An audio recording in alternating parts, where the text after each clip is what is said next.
Oh my God. The video is frustrating and scary all at the same time, and it's happening every single day across South Carolina. Last June, the Department of Education conducted a survey with 25 of the state's 81 school districts. On that one day, bus drivers reported nearly 400 vehicles illegally passing stopped buses.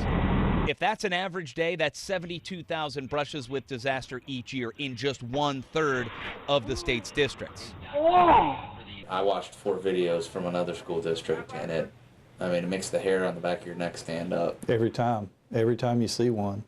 Wes Fleming is the director of transportation for the Berkeley County School District. They don't have exterior cameras yet, but he says they're coming. They're testing a system right now because he says people are breaking the law in his district on a regular basis. Oh yeah, we get reports every day. Since I started investigating this, found out a couple of things. Number one, there aren't too many school buses across the state that have these stop arm cameras. Number two, there's confusion among some school districts about what exactly law enforcement needs to make a case. The director of transportation for the Charleston County School District, Curtis Norman, told me in an email he rarely gets reports of violations and says he's more concerned with the condition of the buses than adding cameras. Adding, there are severe limitations to the process. There has to be a front license plate visible and have to be able to visibly identify the driver in spite of window glare, silhouettes, and rain. And while the law says nothing about 2 license plates, Obviously they ran the stop arm. We have video evidence of that. We just don't know who's driving the car.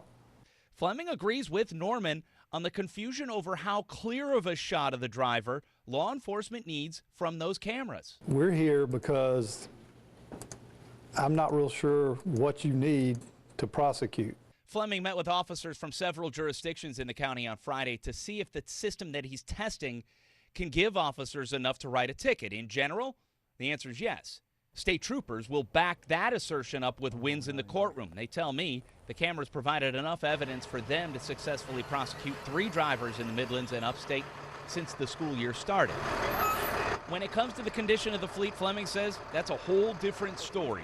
But if these cameras can help protect the kids who ride the current buses, old as they may be, that's his primary concern.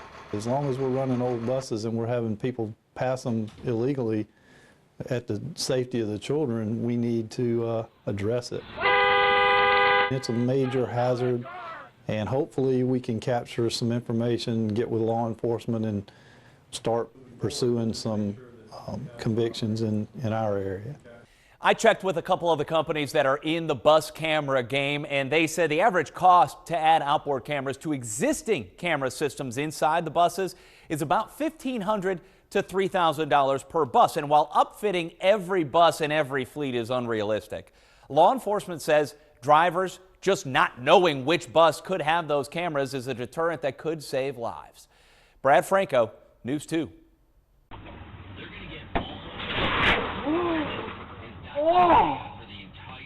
Videos like these highlight a problem across the country.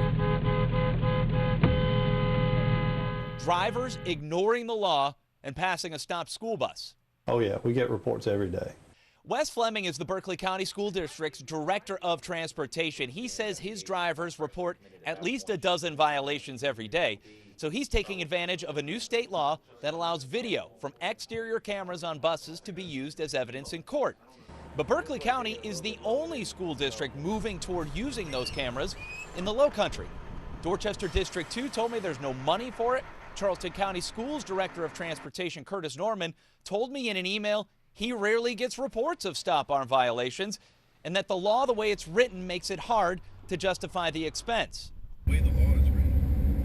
I recently rode along with Sergeant Bob Barris of the Highway Patrol for a couple of early morning hours to survey the situation ourselves. The 2 drivers Barris spoke to said the violations happen all the time, and in their minds, nothing's being done about it. How you doing? Good morning to you. Good morning. Since you observed all these violations, have you ever reported it? We report, and don't do nothing. I can't catch all those cars. I mean, you can hear bus drivers on the radio every day reporting the stop arm being run. Do you have a lot of people passing your stop school bus? Yeah. You do? Yeah. Where, in here? Main Road and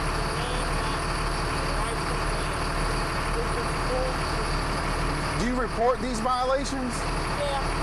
Despite what the drivers say, Norman says he's not getting those reports, and neither is the Highway Patrol or local law enforcement for that matter.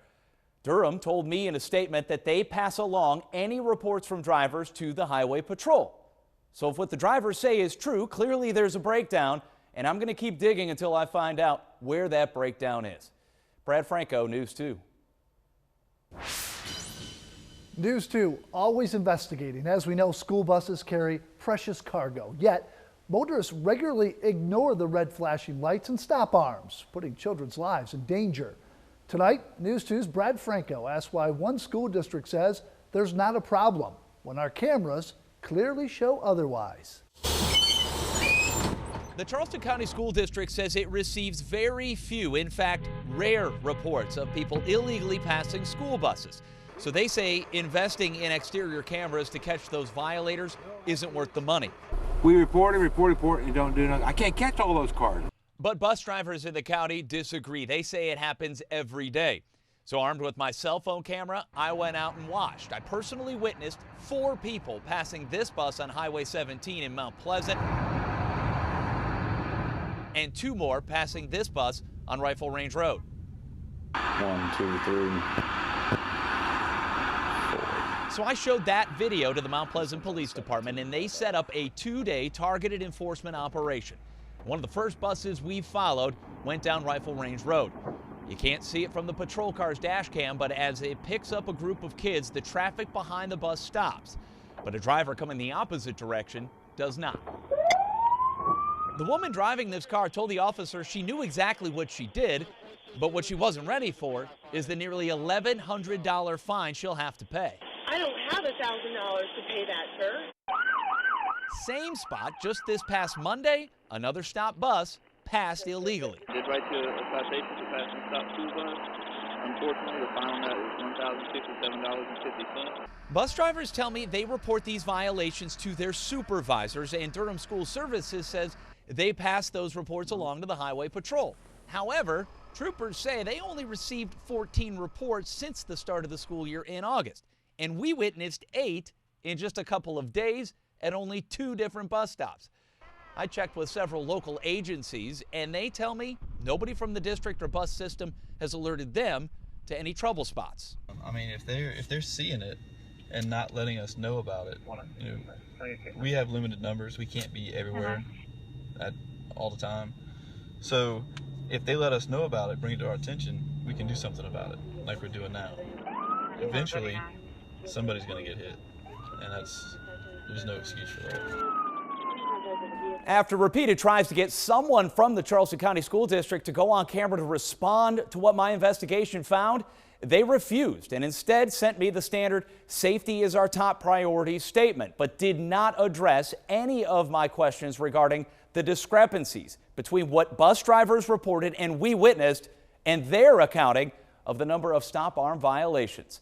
Brad Franco, News 2.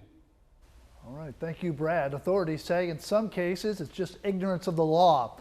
On a 2-lane highway, traffic approaching a stopped school bus must stop no matter which direction you're traveling. But on a 4-lane highway, it's a little bit different. Traffic behind the bus traveling the same direction must stop when the bus activates its red lights. Traffic traveling in the opposite direction does not have to stop, as you see by that graphic.